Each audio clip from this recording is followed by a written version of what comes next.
Maurice's services were in demand in many parts of Europe. However, around the age of 25, he had an overwhelming desire to see God, and this intense desire helped determine the balance of his life. Maurice was allergic to dogma. He studied Judaism seriously and even became a Russian Orthodox monk. He once told me a story that represents his character very well. And this is a story told earlier about how Satan tempted him. Around 30, Maurice discovered the Theosophical Society. Its founder, Annie Besant, who was the rising star of the Theosophical movement, and the prize, who was the Christ-like one they tried to anoint, J. Krishnamurti, and he became one of Krishnaji's most serious inquirers. Maurice was also friends with Wanda Danowska, called Uma Devi, an aristocrat and notable spiritual seeker. And together in 1944, they founded the Polish Indian Library.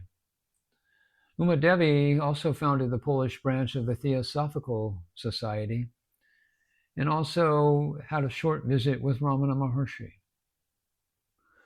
Maurice introduced A.B. Pant to Krishnamurti, and Pant describes Maurice's dialogues with him, saying, "I marveled at Maurice's incisive brilliance and vision by challenging almost every point with Krishnaji.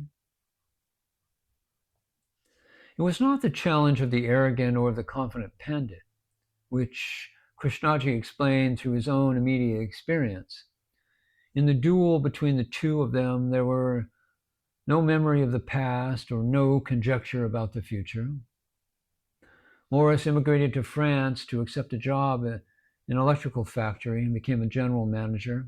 He read voraciously, absorbing books of religion, mysticism, occultism in the National Library, and soon encountered Vedanta, the non-dualistic wisdom of India, especially revealed in the Upanishads, the great metaphysical parts of the Vedas, and immersed in the Bhagavad Gita and the Mahabharata.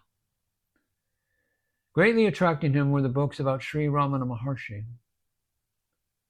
And the greatest revelation is the one that's come through many, the inquiry, who am I?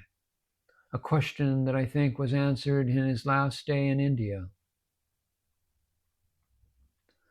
During his stay in France, a great desire to visit India arose, as talked about earlier.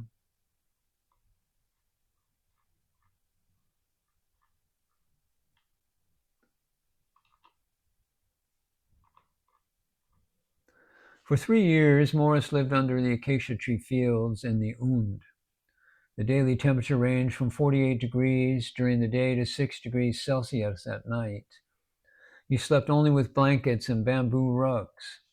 During this time, Maurice was personally responsible for the abolition of the death penalty and the release of many prisoners to a democratic and open penal colony. In fact, he created the city of Swatantrapur, originally located in the fields of Und, and it still exists today. Although Maurice was already in his mid-70s when I spent time with him, he was very active in various charities, most of which have been started and completed by him. And in addition to publishing spiritual books and opening orphanages, and for helping to train prostitutes, an organization to find gifts for them so they could get married. It was closely associated with Chaitanya Books, a publishing house and bookstore located in Bombay, the original publisher of I Am That. Maurice experimented with many things and was especially attracted to natural cures and special diets. I was being successfully treated by a homeopath for something that I later realized was Agent Orange poisoning, which I contracted during my days as a Marine officer in Vietnam. Maurice convinced me to change him for fasting, which began with 3 days of bananas, followed by 3 days of oranges, then 3 days only of water, and then the same but in reverse. Homeopathy worked better. There were always bizarre concoctions on the table, dark liquids with unusual fragrances. This must have been true for years because Appa Pant described Maurice's fascination with food experiments. Gandhi also had this predilection. Maurice believed firmly in fasting and loved to tell the story of the Italian count who lived during the Renaissance.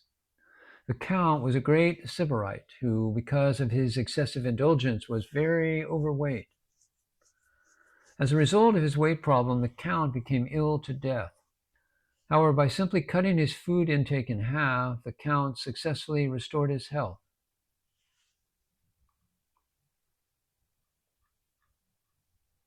In 1976, Maurice had a second accident. As he walked through the crowded streets of Bombay, he was hit by a motorcycle.